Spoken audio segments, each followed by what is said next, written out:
El ruido del motor muerto todavía resonaba en la mente de Aarón cuando el remolque se alejó levantando una nube de polvo claro bajo el sol de media mañana.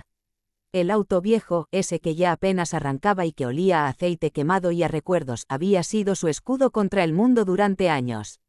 Ahora solo quedaba el vacío de la calle, el olor tibio del asfalto y la certeza punzante de que lo había vendido por casi nada.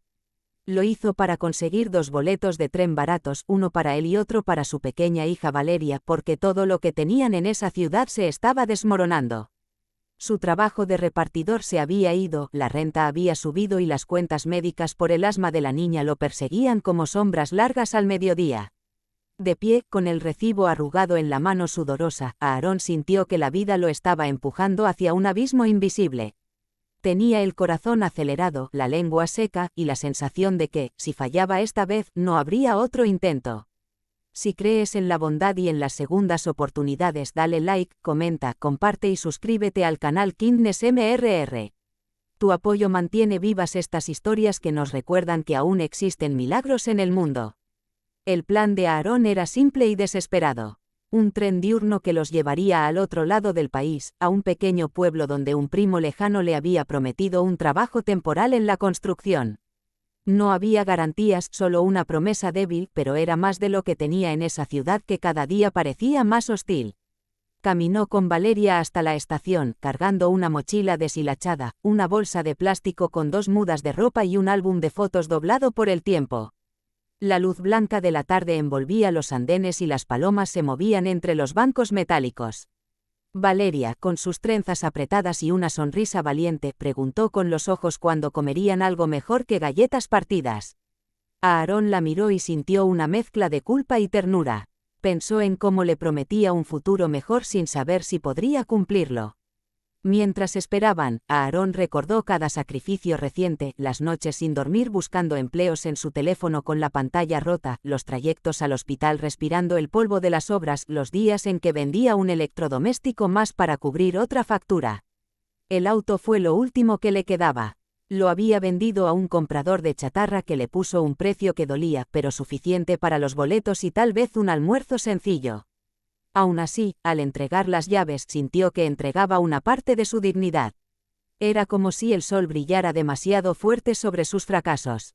El tren se retrasó y las horas se dilataron. El altavoz chisporroteaba anuncios, el olor a café barato flotaba en el aire caliente, y el murmullo de la gente se mezclaba con el rechinar de ruedas metálicas en la distancia. Aarón se sentó, apoyó los codos en las rodillas y respiró hondo, tratando de calmar el temblor que le recorría las manos. Pensó en su esposa fallecida, en las promesas que le hizo de cuidar a Valeria, y el dolor regresó como una marea lenta. Todo en pleno día, bajo esa luz clara que no perdonaba nada, cada grieta de su vida parecía más visible. Entonces ocurrió algo extraño, casi insignificante al principio. Un hombre con traje claro, gafas delgadas y paso decidido recorrió el andén con mirada curiosa.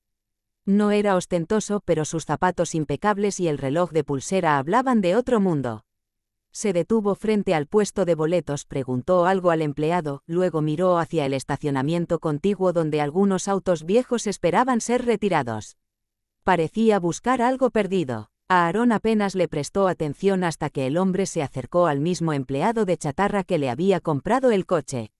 Hablaron con gestos amplios. El hombre del traje señaló una foto en su teléfono y el comprador encogió los hombros, señalando hacia la salida de la estación, hacia la calle donde el auto de Aarón había sido cargado. La curiosidad de Aarón empezó a despertar. El hombre volvió hacia los andenes con el ceño fruncido, sacó su teléfono de nuevo y habló rápidamente. Pocos minutos después, un asistente apareció con carpetas y papeles.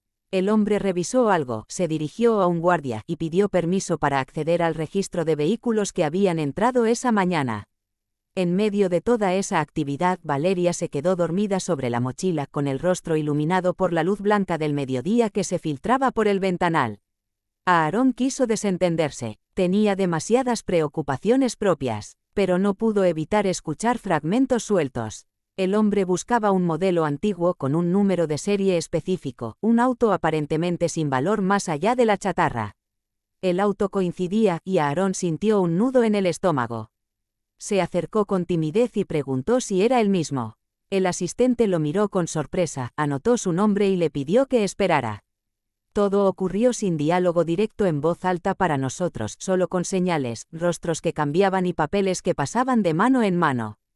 En cuestión de minutos, Aaron fue llevado a una pequeña oficina improvisada detrás del mostrador de boletos.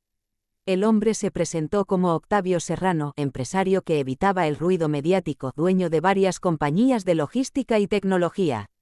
Contó, en un tono casi íntimo que se adivinaba por sus gestos suaves, que aquel auto viejo había pertenecido a su padre muchos años atrás. Lo había buscado durante más de una década porque el interior guardaba algo más que piezas oxidadas. Era un recuerdo tangible de los días en que su familia aún estaba unida, de los viajes por carretera bajo el sol del mediodía cuando soñaban con un futuro distinto. El vehículo se había perdido en una subasta y, desde entonces, Octavio había seguido su rastro. Aaron escuchó con incredulidad, sintiendo el corazón martillar. Explicó que lo había vendido esa misma mañana por una cantidad insignificante, que lo había hecho por su hija, por el tren. El empresario guardó silencio un instante, observando a Aaron con una mezcla extraña de respeto y compasión. Luego llamó a su asistente y un papel apareció sobre la mesa. Sin discursos teatrales, solo con el peso de una decisión, Octavio propuso comprar formalmente el auto a través de Aaron por $1 millón, no por el metal en sí, sino por el valor emocional incalculable. Insistió en que el dinero no era una limosna, sino un pago justo por algo que significaba el pasado, el presente y el cierre de una herida. El mundo de Aaron se detuvo. El calor del día pareció disolverse.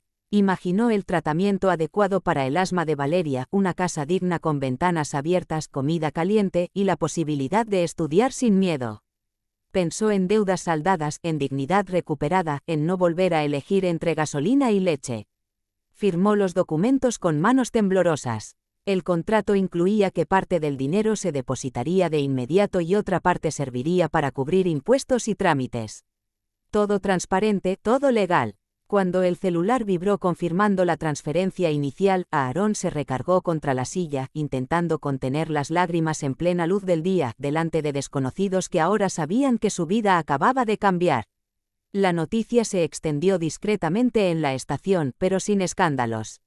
Octavio pidió discreción. Salieron juntos al andén, y el tren finalmente llegó, lanzando un soplo de aire caliente que levantó papeles y empujó el polvo. Aaron comprendió que ya no necesitaba huir. El empresario le sugirió quedarse, buscar opciones mejores, y también ofreció conectarlo con una red de apoyo para padres solteros. No era caridad ciega, era una invitación a reconstruir con dignidad. Valeria despertó, frotándose los ojos, y notó el rostro diferente de su padre, más ligero, casi radiante bajo la claridad del mediodía. En los días siguientes todo fue una cascada de cambios. Aaron canceló el viaje, encontró un departamento modesto pero luminoso, pagó las cuentas médicas y tomó cursos de capacitación financiados por una beca que el mismo Octavio impulsaba para personas en situaciones difíciles. Descubrió habilidades que creía olvidadas, aprendió sobre gestión de rutas, logística y mantenimiento preventivo. El empresario, fiel a su palabra, recuperó el auto y lo restauró parcialmente, no para presumirlo, sino para colocarlo en un pequeño museo privado donde explicaba a jóvenes emprendedores el significado de recordar de dónde vienes. Cada mediodía, cuando el sol caía sobre el parabrisas recién pulido, esa máquina vieja contaba una historia de lucha y de reencuentro. Aaron comenzó a trabajar en una de las empresas de Octavio, no por favor, sino por mérito. Puntual, disciplinado, respetado. Valeria respiraba mejor gracias al tratamiento, volvió a jugar en parques bajo el cielo claro con una libertad que antes no conocía. A veces, Aaron pasaba junto a la estación y miraba los trenes bajo el sol, recordando el día en que había creído que todo se acababa, y en cambio todo había empezado. Comprendió que la vida, con su luz a veces implacable, también puede revelar los caminos que estaban ocultos. El tiempo pasó y llegó la oportunidad de ayudar a otros. Aaron se unió como voluntario a un programa diurno que ofrecía apoyo a familias que estaban a punto de perderlo todo. Contaba su experiencia sin dramatismo excesivo, con sencillez, dejando claro que no todos encontrarían a un millonario buscando un auto perdido, pero sí podían encontrar manos dispuestas a sostener, puertas que se abren cuando alguien cree en ti. El verdadero milagro, decía con sus gestos serenos, había sido no rendirse cuando el sol parecía pegar demasiado fuerte. Sin embargo, la vida no dejó de poner pruebas. Hubo trámites complicados, miedos latentes, pesadillas que volvían. En esas horas nerviosas, Aarón salía a caminar con Valeria por avenidas claras y llenas de ruido, agradeciendo cada paso firme. Se prometió que la bendición recibida no sería un punto final, sino un punto de partida para una cadena silenciosa de actos de bondad. A mediodía, cuando el calor apretaba, pensaba en el auto chatarra convertido en puente inesperado entre dos destinos. Si esta historia tocó tu corazón, apóyanos con un like, deja tu comentario, comparte el vídeo y suscríbete a Kindness MRR. Cada acción tuya ayuda a que más personas encuentren esperanza cuando menos lo esperan. A medida que el relato de Aarón y Octavio se fue conociendo en círculos discretos, inspiró a otros empresarios a revisar sus propias bodegas emocionales, a recordar promesas antiguas, a mirar más allá de la apariencia de la gente que lucha bajo el sol. No se trataba de rescatar con dinero, sino de escuchar con respeto y actuar con justicia. En una ceremonia sencilla, a plena luz del día, Octavio invitó a Aarón a ver el auto restaurado. No hubo discursos grandilocuentes ni placas doradas, solo un apretón de manos largo, una mirada agradecida y el reconocimiento mutuo de que ambos habían sanado algo de su pasado. La última escena de esta historia sucede una tarde clara, casi luminosa. Aarón observa a Valeria correr por el parque con otros niños, su risa elevándose como un pájaro libre. Piensa en el riesgo que tomó, en el auto entregado, en el tren que no tomó y en el milagro improbable de $1 millón transformado en oportunidades reales.